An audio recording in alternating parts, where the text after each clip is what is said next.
Well, good morning, Lionhearts. We're up and at it early and we're headed off to the park.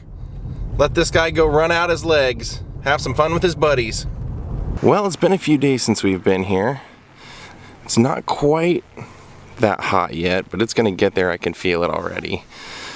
Got a few errands to run today, but our vlog today is gonna be of the horror persuasion, about a woman that many of us may know as being the original television queen of horror, Miss MAILA NURMI, also known as Vampira.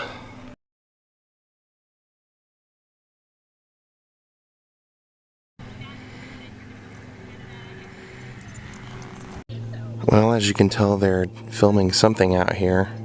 No idea what it is, but we had to let him play. As long as they don't have the park blocked off, he's got to have some playtime before it's Kenny Rogers Roasters out here. Ja found a buddy. He was actually doing the chasing there, if you can believe it. Yeah, it feels like forever since we've been here. I actually spent a little bit of time yesterday looking around online to see if I could find a like an indoor dog park or anything like that, but I think that only exists if you're looking for like a pet sitter or like a pet hotel for a little while. So today's vlog is actually going to be a special sunglass vlog for Liz O'Connor. She said she loved something horror related, and I just happened to have forgotten my sunglasses at the house, so I had to go back right after this anyway. So I'll get your sunglasses and we'll actually go visit. What we're going to do today is we're going to go visit the last home of Vampira and the grave site, which is also the final resting place, obviously, of MAILA NURMI. And I'm going to tell you how her whole career came to be, how she became Vampira, how she created that, and how it all ended for her. Well, I'm glad there are some dogs out here today. My biggest fear was that we would come all the way out here and there'd be nobody for him to play with. Come on, I have your ball, all right? You having fun? Joey. We gotta take advantage of it not being so hot. Alright, we're out of here. So Liz O'Connor, these Randy Macho Man Savage looking sunglasses will be yours, and that's what we're gonna wear to go do our vlog today. I'm gonna hop in the shower and then we are gonna head out of here. Now, Vampira's story actually all came about because of a Halloween party at the Moulin Rouge. Now, many of us, if you've ever heard of Vampira at all, it's probably because you've heard of Plan 9 from Outer Space, which is widely considered to be one of the worst movies, if not the worst movie of all time. And it's kind of ironic that she would be known because of that movie, because that's a movie she absolutely did not want to make, ever.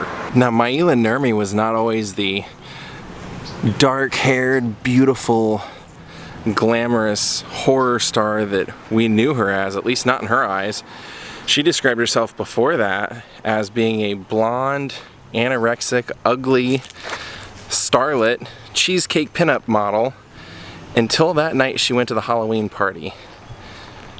Now let's go to her grave and I'll tell you a little bit more. Well, her eternal resting place is right here at Hollywood Forever. Well, how it all began was basically MAILA NURMI owes a big thank you to Charles Addams, the man who created the Addams Family. The Addams Family originally were a small cartoon in the New Yorker, and MAILA NURMI was invited to the Moulin Rouge Halloween party and decided, since it was more of an upscale crowd that probably subscribed to the New Yorker, she thought it would be a good idea to go dressed as the matriarch of that Addams Family. They had no names yet, so she showed up, won the contest, won Best Costume of the Evening, and the producer Hunt Stromberg Jr. was there. He saw her and couldn't get her out of his mind.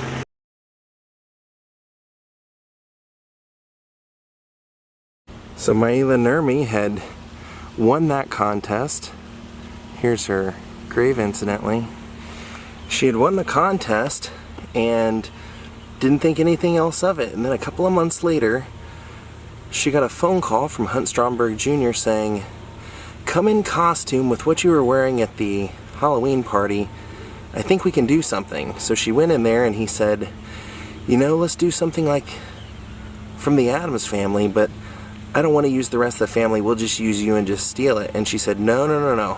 I'm not going to steal from Charles Addams. I'm not going to steal from another artist." She said, give me a couple of days to think about this, how to change it or what to do. And so she went home, and she said she started looking through some bondage magazines that she had, and what she decided was, she said, to mix the Charles Addams character with a bondage woman, where it was long red nails and a long cigarette holder, a cinched up waist. She said, I was already anorexic, I might as well show it off. So she cinched up the waist, put a corset on to make her breasts big, and that was how Vampira was born. They ended up liking her and giving her her own horror show. They were basically looking to find somebody to be a late night host, and she was perfect. So she ended up going on and becoming so popular that she was doing spots on other famous TV shows like the Jack Benny Show, and was even up for an Emmy for Best New Personality on Television. Now that was all short-lived because, see, she won the Halloween contest in 1953. Her show came on in 1954. She had been tied to, she had once dated James Dean, was very close with James Dean, and in 1955 when James Dean tragically died in that car accident, people believe that she put a hex on him, and that was in some of the newspapers, that she had put a curse on him that killed him. Also, they had said that the FCC was always on her about her ghoulish humor, and after just 1 year, her career was almost over. The television station she was on basically decided to cancel the show under all that pressure. Now, she did take it to another network, but it didn't last very long, and she said by 1956 she was basically living off of a $13 paycheck from unemployment. And she said she had met in 1954 Ed Wood Jr.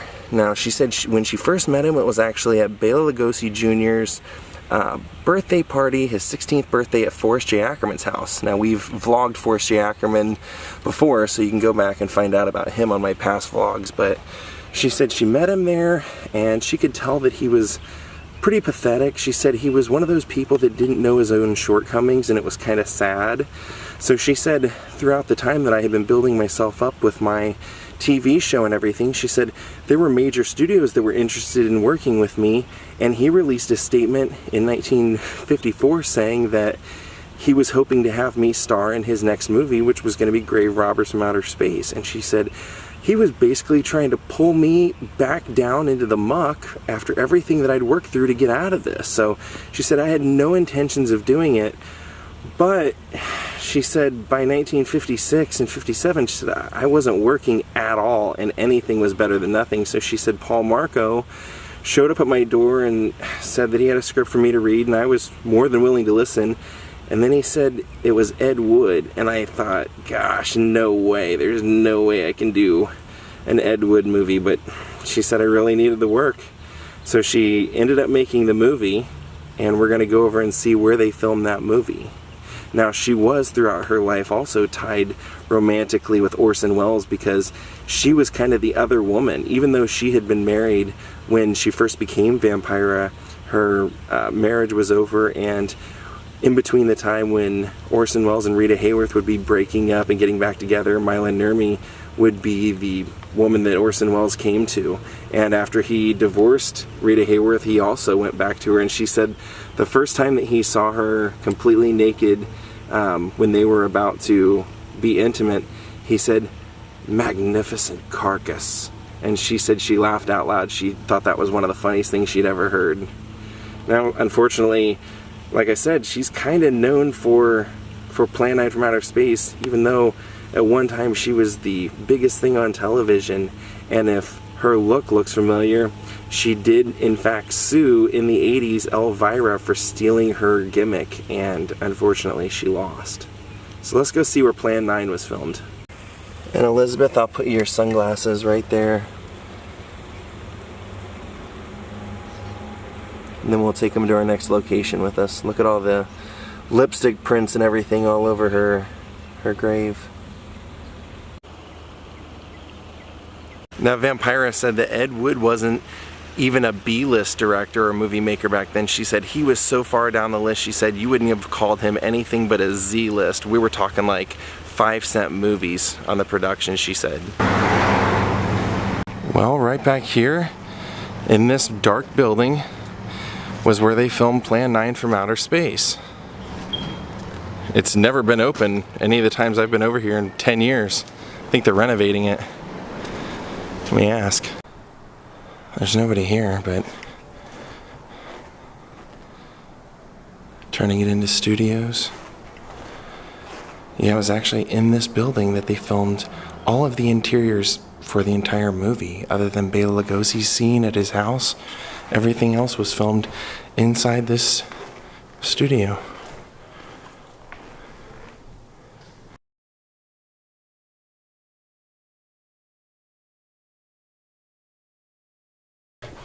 Yeah, I was in here about, I don't know, 10 or 15 years ago, and everything was black. It was like a rehearsal studio for bands.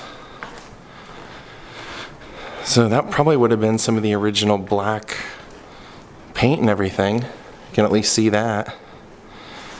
Let me tell you the story outside.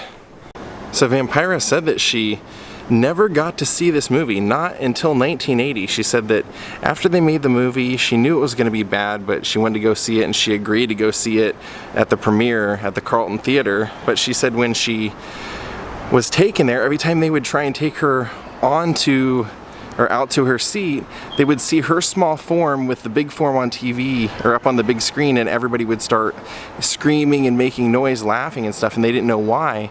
So when they finally figured out that's why everybody was reacting, they decided to take her up to the balcony so she could watch up there. And she said the part of the movie she did get to watch didn't have her in it, and then just as she was about to come on screen, she said they whisked her away to go do a radio interview, and she said it wasn't until 1980 that she finally saw the movie.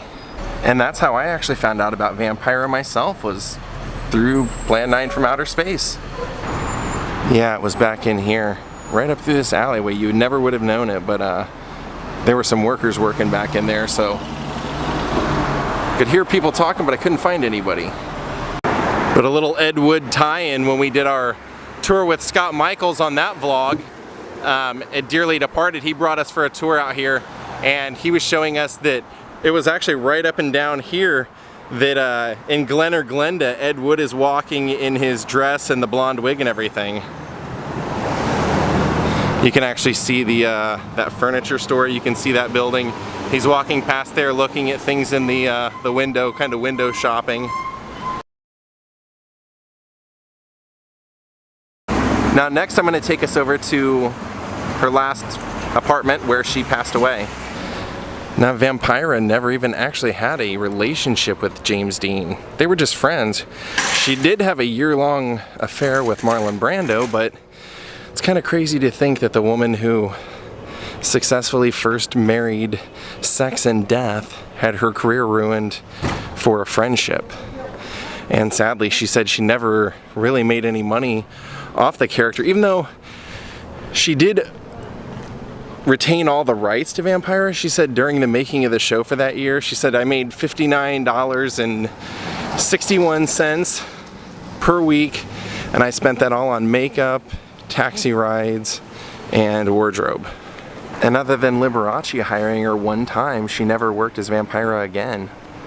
Well, it was pretty sad. In 2008, Vampira passed away, and nobody saw it coming, literally. They said that she had a ton of energy and had just given interviews right before, so everybody was surprised, but that's the way it goes.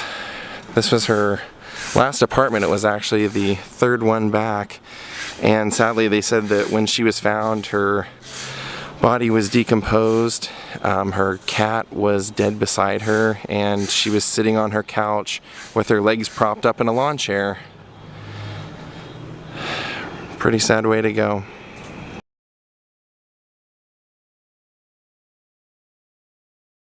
It is nice that at the very least Vampira is buried there in Hollywood forever with the rest of the great and influential celebrities. A little bit of respect for her in the end. Well, like I said, Plan 9 from Outer Space has been widely voted as the worst movie of all time. So, you know, Maybe not the best thing to be remembered for, but you'll never be forgotten, Vampira.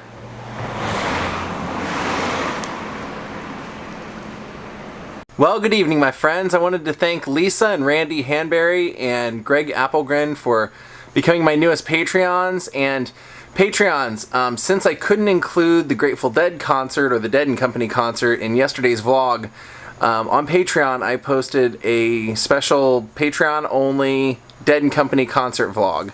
It's almost 30 minutes, so if you want to check it out, it's over there. Thank you everyone for watching. Liz O'Connor, I hope you enjoyed this. I hope you're a Vampira fan, or I hope after this you will be. You'll check out some of her work if you didn't know her work already. One small announcement is that I decided in a couple of weeks I'm taking us all to Mexico, so we're going to have some vlogs from Mexico. A little change of pace, a little different style of vlogging for a little while. A lot of stuff that I've never seen before, so I think you guys will enjoy it. Have a great night. Thank you everyone for watching, and we'll see you all tomorrow. Goodbye.